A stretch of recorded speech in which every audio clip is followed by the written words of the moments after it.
The animal I'm building this enclosure for is probably the most feared and demonized on the internet. As you guys watch me build, I want to see if you can guess what it is before we rehouse it. For moisture retention, we started with a smidgen of New Zealand sphagnum moss. We followed it up with the tried and true Zilla jungle mix.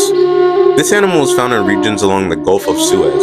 That includes areas of Egypt and Israel. The climate is mostly arid, staying about 77 degrees on average throughout the year, with highs of 109 in the summer and lows of 4 degrees in the winter. There's not much precipitation, but they are prone to having flash floods that will allow moisture to sit in the bottom layers of all of the substrate, so we're going to try to replicate that here. The floor is pretty barren, but fake succulent should do. It must be perfect. There are horror stories of this arachnid being the size of a cat and chasing people in the military, taking chunks out of them and other desert creatures. It's gotten a little out of hand, so here's what it actually looks like.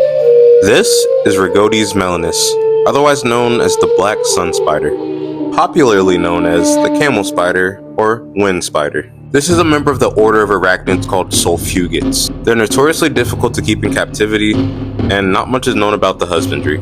Similar to a shrew, they do need to rapidly catch prey and eat to maintain their high metabolisms, and they can move quite quickly when they're ready to. Another mystery about them is that when they molt, they'll unalive and be unalive for 2 months and then suddenly pop unalive. So you're just watching an unalive spider for 2 months, and then next thing you know it pops up and it's like, hey, ho ho, I'm back! There's very little information on these and more study needs to be done.